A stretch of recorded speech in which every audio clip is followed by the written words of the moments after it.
আসসালামু আলাইকুম। নতুন আরেকটা ভিডিওতে আপনাদেরকে স্বাগত জানাচ্ছি। তো অনেক সময় আপনাদের মনে একটা প্রশ্ন জাগে যে বর্তমান যুগ যে এআই এর যুগ, এআই কি মানুষকে রিপ্লেস করে ফেলতে পারবে? Can AI replace human? তো এই প্রশ্নের উত্তরটা দেওয়ার জন্য আসলে একটু আপনাদেরকে পিছনে যাইতে হবে, অতীতে ফিরে যাইতে হবে। বিকজ আপনারা একটা জিনিস ভেবে দেখুন তো, যে সবসময় কি পৃথিবীটা এরকমই ছিল? পৃথিবী আস্তে আস্তে আধুনিকীকরণ হয়েছে, সভ্যতার পরিবর্তন হয়েছে। এই যে পরিবর্তনগুলো হয়েছে সেখানে কিন্তু অনেক কিছু নতুন নতুন ভাবে সূত্রপাত হয়েছে, শুরু হয়েছে। একটা মানুষ যেই কাজটা আগে করতো সেই কাজ আস্তে আস্তে বিলুপ্ত হয়ে গেছে, নতুন কাজে তাদের ঢুকতে হয়েছে। যেমন ধরেন, আপনারা নিজেরাই রিলেট করতে পারবেন এমন একটা এক্সাম্পল আপনাদেরকে দিচ্ছি। যেমন ধরেন কম্পিউটার, বিশেষ করে আজ থেকে 50 বছর আগেও যদি চিন্তা করেন, তাহলে কিন্তু কম্পিউটার এত সহজলভ্য ছিল না। তখন মানুষ লেখালেখির জন্য টাইপরাইটার ব্যবহার করতো, তাই না? তার মানে টাইপ রাইটিং এর জন্য কিন্তু প্রচুর পরিমাণে লোকজনকে বিভিন্ন অফিস আদালতে নিয়োগ দেওয়া হতো।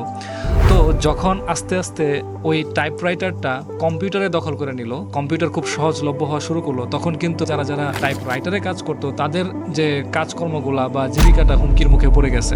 তখন সবাই কিন্তু মনে করছে যে এই মানুষগুলা কি করবে না করবে। কিন্তু আসলে ব্যাপারটা হচ্ছে কি, সভ্যতার যে পরিবর্তন, সেই পরিবর্তনের পাশাপাশি আমাদেরকেও কিন্তু ওই সভ্যতার সাথে বা ওই যুগের সাথে তাল মিলিয়ে কোপ আপ করে ফেলতে হয়, এবং মানুষ কিন্তু যুগে যুগে সেটা করেই আসছে।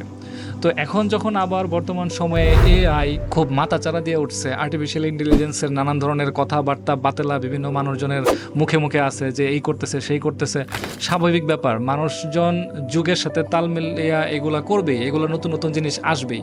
তার মানে এই না যে আপনি একটা জিনিসে দক্ষ ছিলেন, তো পরবর্তীতে যখন যুগের সাথে তাল মিলে নতুন আরেকটা জিনিস আসলো আপনি বসে থাকবেন। আপনাকে কি করতে হবে? ইভলভ করতে হবে। আরেকটা জিনিস খেয়াল করেন যে এআই হয়তো অনেক কিছুই রিপ্লেস করে ফেলবে, এটা স্বাভাবিক, রিপ্লেস করেই ফেলতে পারে। কিন্তু কথা হচ্ছে যে আপনার যে ব্রেন, আপনার যে নিজস্ব সৃজনশীলতা বা ক্রিয়েটিভিটি, সেটা আপনি যতই চান এআইয়ের কাছ থেকে, হয়তো সহজে এআইয়ের কাছ থেকে আপনি আপনার ক্রিয়েটিভিটি দিয়ে আদায় করে নিতে পারবেন, কিন্তু এআই কিন্তু সেটা চিন্তা করতে পারবে না। ওই চিন্তা ভাবনা করার প্রম্পটটা, কমান্ডটা কিন্তু আপনাকে দিতে হবে, which has been given by the human, only human.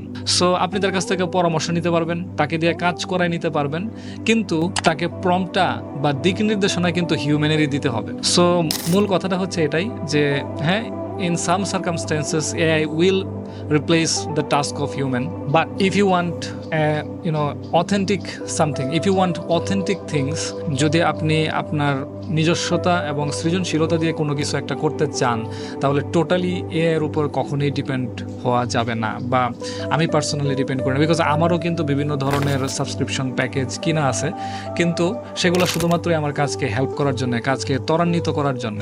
আর মূল ব্যাপারটা হচ্ছে যে আগেও মানুষজন মানুষকে হায়ার করতো আর্টিকেল লেখার জন্য, এখনও মানুষজন ওই মানুষকেই হায়ার করবে। বরঞ্চ যে মানুষটা আর্টিকেল আগে লিখতো 2 ঘন্টা সময় ব্যয় করে, সে এখন আধা ঘন্টা সময় ব্যয় করে হয়তো আর্টিকেল লিখতে পারবে। তো মূল ব্যাপারটা হচ্ছে এটাই, কিছু কিছু ক্ষেত্রে এআই হিউম্যান টাস্ক রিপ্লেস করবে, বাট নট অল।